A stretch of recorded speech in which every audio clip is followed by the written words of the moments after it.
Jangan remehkan timnas voli putri Indonesia. Kalimat itu bukan sekadar pembelaan. Ini adalah pengingat bahwa apa yang terlihat lemah di permukaan belum tentu rapuh saat memasuki medan tempur yang sebenarnya. Beberapa hari terakhir, publik Indonesia heboh. Pemilihan 14 pemain untuk SEA Games 2025 menghadirkan kontroversi besar. Hanya 3 pemain veteran dari SEA Games 2023 yang bertahan. Sisanya, wajah baru, nama-nama muda. Banyak yang langsung pesimis. Banyak yang mencibir. Bahkan tidak sedikit yang menyalahkan pelatih Marco Sugiyama, seolah-olah keputusannya adalah perjudian yang terlalu berani. Komentar pedas muncul di mana-mana. Kenapa pemain senior banyak dicoret? Kenapa yang dipilih malah pemain muda? Marco Sugiyama ini beneran ngerti apa nggak sih? Namun, sebelum kita larut dalam keraguan, mari kita melihat gambaran besar yang sering diabaikan.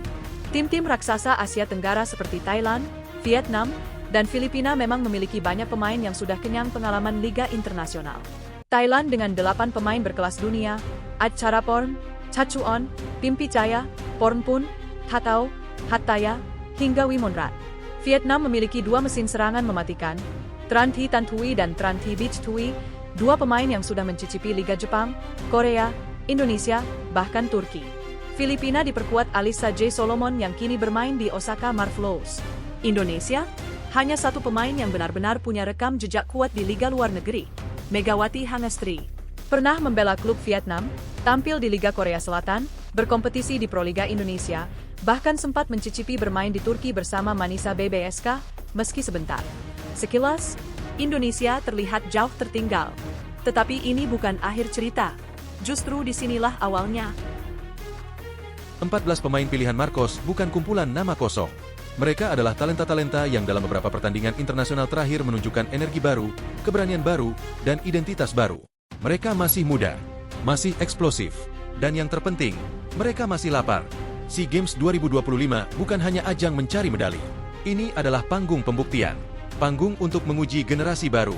Panggung untuk melihat seberapa jauh Indonesia bisa berlari dengan darah segar yang siap ditempa menjadi tulang punggung masa depan.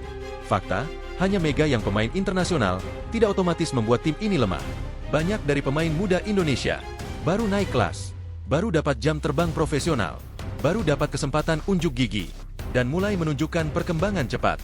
Tim ini memang mentah, tapi justru itu yang membuatnya berbahaya. Ya, berbahaya bagi lawan. Kenapa? Tim muda adalah tim yang tidak punya beban, bermain penuh energi, sulit dianalisa lawan, karena mereka adalah pemain-pemain baru yang belum dikenal pemain lain, dan tentunya cepat beradaptasi dan berkembang. Thailand memang kuat, Vietnam memang solid, Filipina memang berkembang pesat. Namun olahraga tak pernah selesai hanya dengan statistik. Tidak selalu ditentukan pengalaman. Seringkali ditentukan oleh kejutan, oleh keberanian, oleh fokus, dan oleh satu momen yang mengubah segalanya. Jadi, sebelum kita mengecilkan harapan sendiri, ingatlah ini baik-baik. Tidak ada negara besar yang lahir dari kenyamanan.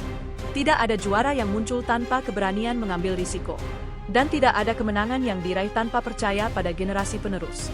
Timnas voli putri Indonesia 2025 mungkin terlihat baru. Mungkin terlihat mentah. Namun justru disitulah kekuatannya. Mereka masih bisa berkembang. Mereka masih bisa mengejutkan. Dan mereka masih bisa membuat sejarah. Jangan remehkan timnas voli putri Indonesia. Karena kadang, tim yang paling diremehkan adalah tim yang paling berbahaya. Jadi buat netizen yang bilang, Indonesia nggak punya peluang, pemain muda cuma jadi beban. Bro, tonton dulu pertandingannya. Jangan kaget kalau Indonesia justru memberi kejutan besar nantinya. Selamat bertanding.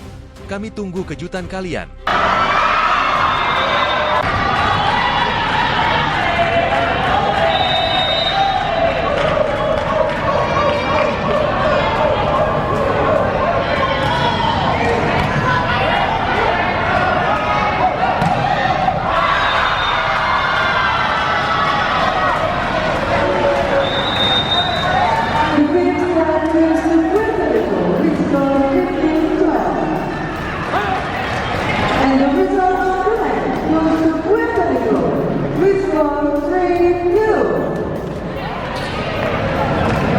Kita berikan sekali lagi apresiasi yang paling meriah untuk timnas Indonesia.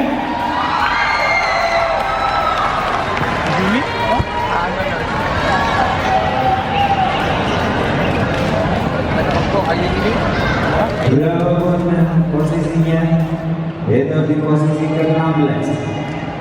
Perjuangan juga oleh timnas Indonesia amanah yang diberikan untuk negeri patut kita berikan apresiasi